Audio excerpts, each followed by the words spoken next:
Folks, David here on the Vintage Future once again, and today I want to review for you these Viberg 2020 service boots, not 2030, 2020 service boots in Maryam Port Horsebutt, otherwise known as 1071 Horsebutt.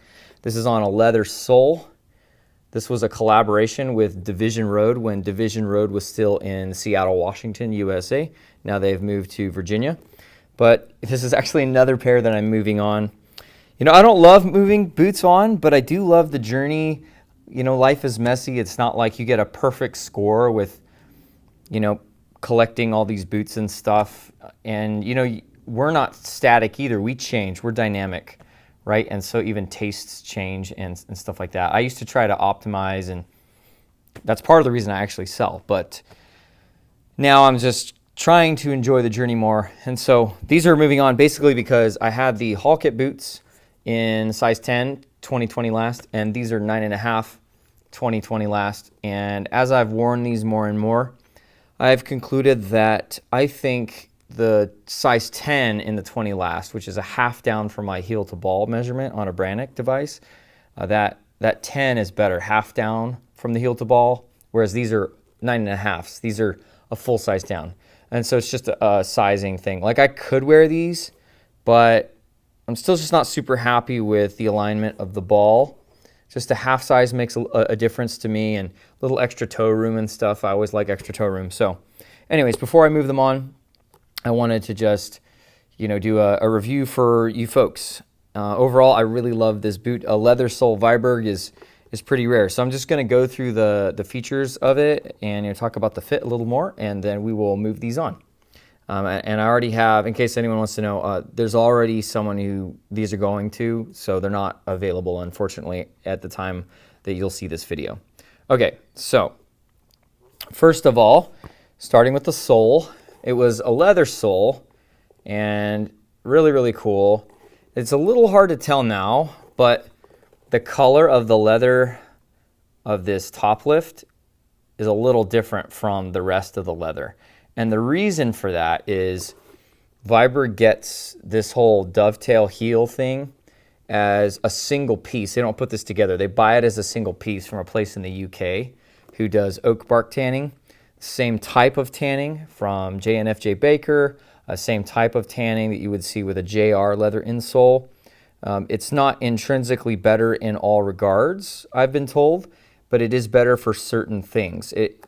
Depending on what you want the leather sole to do, you might choose an oak bark tanned leather outsole or a different kind, like just a veg tanned one. It just depends. How flexible do you need it to be? How tough do you need it to be? One's not necessarily better than the other, but they do that, and then the rest is just regular veg tan like they would normally use. It's a Stitchdown product. It's not welted. I actually have recently grown to really appreciate welted products, but that's this. And then they do this thing on a lot of their more, I guess, more elevated, slightly dressy boots. Viberg, they don't just like sand it down. You know, they also do some trimming around the edges. So if you look here, it's like nice and round. You know, it's not perfectly well done or anything. If you look at this side, it's like it's like round, but then gets flat on the sides. So it's not like perfectly well done or anything, but it's a really nice touch, you know, kind of takes it one step above how they do their normal service boots. So this boot is kind of cool because it's like a crossover between something a little bit dressy, but it's still definitely a rugged boot. Anyways, I really like it a lot. And I really like the shape of this 2020 last. It's a little bit more almond than a 2030. It's narrower. This is they say it's a D width, whereas the Viberg 2030 is classically an E width, even though nowadays on some of the special order items, you can get the 2030 in an E or a double E, or sorry, a D or a double E. The 2030 is usually on an E width. So this is normally on a D width. So made to fit narrower feet, and it's fairly anatomical. It's kind of hard to tell just looking at it, but once you put it on, you can really tell. So it's going to be kind of narrow here in the heel, and then the waist will kind of curve with your foot a little bit and be a bit narrower to hug that anatomical structure of your foot. Then it widens out in the ball a little bit, and kind of hooks with your foot. And then, you know, right here, it's a bit almond. The toe room is a little bit better than the 2030, but it does still dive in here just a bit and pushes my big toe just a bit, but not as bad as the 2030. In fact, when I had these in size 10 in the haul kit boot, I found that that little curvature in didn't really bug my toe at all because I had plenty of toe room. And the rest of the boot was still fairly snug, so that's cool. The 2020 service boot pattern seems to have more gap here between the facings. So like on their bobcat pattern or a haul kit pattern or something, if you get a 2020, these facings in the same size are going to come pretty close together.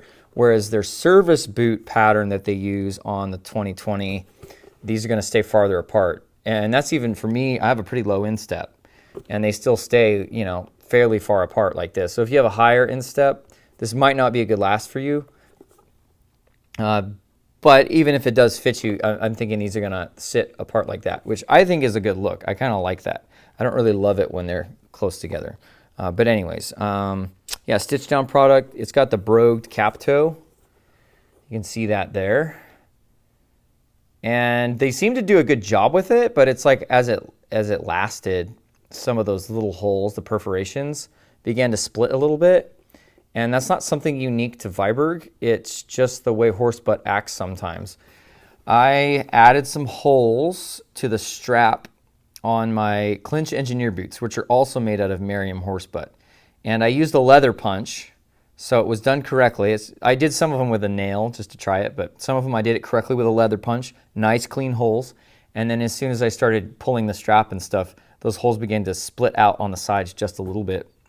So I think it's just the kind of dense, somewhat brittle nature of the really hard and tough Horsebutt. Like it's really hard and tough, but I guess what it means is because there's no give, there's no stretch to it really. When you try to stretch it, it can easily start like splitting or cracking if you do it wrong. So anyways, this is not something unique to Viberg.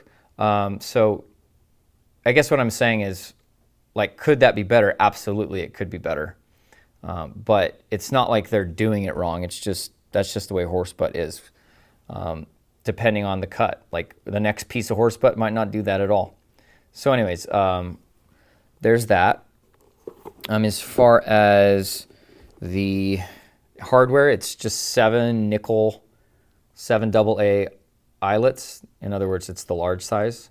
Plenty big, as you can see, plenty big for these rawhide laces to go through.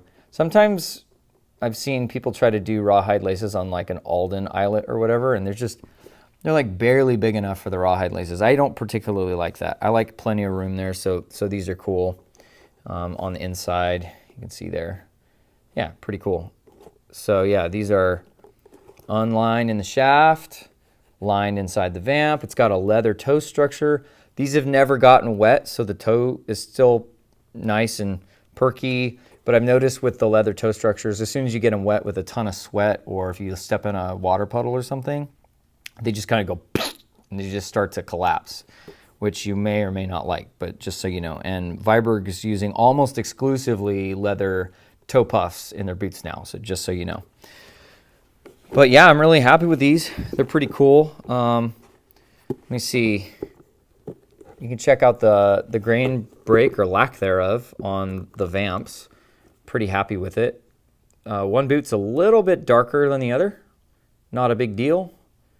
Over time, they both kind of darken. I noticed this leather kind of water spots easily, but over time that blends as well. Kind of adds to the character, in my opinion. There's some wear on the toes.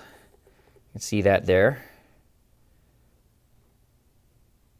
So toe taps could have helped. Anyways, that's just something you should know. But yeah, really beautiful leather. Along the quarters, they put a lot of the leather that has natural striations and stuff in it. I have really enjoyed that. I think it's a beautiful color. This is like a true chocolate color. Not a ton of red in it, honestly. And I've really enjoyed that. So that's the bummer thing, is I really wish these were size 10. Otherwise, there's no way I'd be getting rid of them. They match my Rue McCoy's leather jacket really well. But yeah, it just, man, if it doesn't fit, it doesn't fit. You know, I find I wasn't reaching for them quite as much because of that. So anyways, let that be a lesson to you. You know, if you know it doesn't fit, don't get it. But I didn't know it wasn't going to fit. And it's not like it doesn't fit. I'm just saying it doesn't fit the way I want it to fit. I was trying out this new last, the 2020, and you know, you try, and sometimes things work and sometimes they don't. But yeah, I just think this is a really beautiful boot. The leather sole is really the showstopper with these ones, because I mean, they'd be awesome regardless. You know, but let's be honest, aside from the leather sole, they're not like the most special, unique Viberg boot you've ever seen, right? Yeah, it's Horsebutt and all, but it's not like you've never seen a brown Horsebutt Viberg. So that's not particularly special, but it's really this leather sole, and I've been really happy with it. It's got more grip than I imagined, honestly. I don't have a ton of experience with leather soles, but this is a really good first experience with a good quality leather sole. A couple areas that, you know, they could, I wouldn't say improve in the sense of like this is a flaw or something like that, but like with a lot of the dress shoes and stuff, they'll do closed channel stitching or cowboy boots, you know, where this channel right here, they go back later and they like sand it and push on it and stuff until it closes up. And so it's just this nice clean look. And then once you wear them, then it looks all torn up like this. But, you know, that could be a really cool touch, you know. But yeah, overall, I'm really happy with this makeup. I'll just give you some more close-ups of the quarter here and stuff. The 2020 heel curvature doesn't hug my foot quite like some of their other boots, but there is still kind of a cup there. So I do have some heel slip, but it's not horrible or anything. Same super hard counter that they normally use. Very, very cool. So yeah. This pair features their older SPI. If you look at the Stitchdown, it's larger thread, lower stitches per inch count, lower stitch count. And it's fairly well done. It's never like perfectly straight, right? But with Stitchdown, I'm beginning to think that's not really the point. Just by nature of that kind of construction, you know, it's if you're doing it with a machine like they do it, you know, it's almost impossible to get it perfect. So can't really compare it all to hand Stitchdown. But for what it is, it's not like super sloppy or anything like that. So it's been really cool. Some guys like this older one. I actually kind of prefer the higher SPI that they're using now and the finer thread, but this is cool regardless. As far as how I've worn these, it's been really cool because, as I said earlier, it's like a rugged boot overall, but the leather sole elevates it just a little bit. So what I found is with this kind of boot, if you want to keep it nice and clean, you know, especially if you put some of the cloth wax laces in it, then, you know, you can dress these up a little bit. You know, some really nice crisp jeans that are nice and dark, button-up shirt, pressed, you know, do your hair and all that. Like, it looks really nice, you know. And then if you put the rawhide laces in them and let them age a bit and kind of allow them to scuff a little bit, and you don't maybe brush them quite as much. I mean, you still want to take care of your boots, but you don't brush them quite as much and all that kind of stuff, then they can look really rugged. And so it's been nice. I've worn these with all kinds of things. I've worn them with rugged jeans and nice jeans. I've worn them with, you know, nice chinos, and again, like shirt tucked in, collar, the whole bit, and it looks good. You can go on a date. I wore these to our company Christmas party last year, and they totally looked the part. But then again, you can go rugged with it too. And so it's really nice having boots like that hit that middle point, that intersection between, you know, rugged and a bit more, not formal, but just a little bit more dressed up. So that's been a really cool experience with this particular pair. And this is a pair I would say that the boot itself is greater than the sum of its parts. That's something I'm always looking for in a design, a model, a makeup. And it's subjective. Everyone has a different taste. Everyone's going to see a different thing in a particular object of any kind. Beauty is in the eye of the beholder to a certain extent, right? But yeah, I think some boots, when I look at them, I'm like, that's just like a bunch of things slapped together. Like they were just kind of like this leather, and we'll throw these eyelets and these laces and this sole. but there's not necessarily this cohesion. Whereas this particular boot and other boots and garments that I've tried, I really get the sense that it's like this unified idea to where you almost stop noticing the particular details of the boot and you just see the boot, and the boot speaks for itself. I have a really high appreciation for objects like that. I think that's when it becomes more of an art form, and I really love that. And sometimes I get on my reviews, I get a little too down into the nitty-gritty, which is fun and it's good and it's helpful for people who might want to buy the product. But I don't want to just look at the minutia, the nuts and bolts. I want to kind of look at the thing as a whole. And I think as a whole, this boot was a bit of a masterpiece on the part of Viberg and Division Road. And that doesn't happen every time. So I'm definitely not of the mind that every single thing Viberg does is great, or every single thing any company does is great. But I think every company definitely has their home run products, this one or that one or this one or that one, right? So this one was a really big deal and I like it a lot. There it is, the 2020. So yeah, glad these are going to a good home. It's a buddy of mine on the Stitchdown Discord. He's a good dude. But yeah, been happy with these, so we'll see where things go in the future. So that's them. Thanks for watching. And until next time, let your boots take you to places more important than the boots themselves.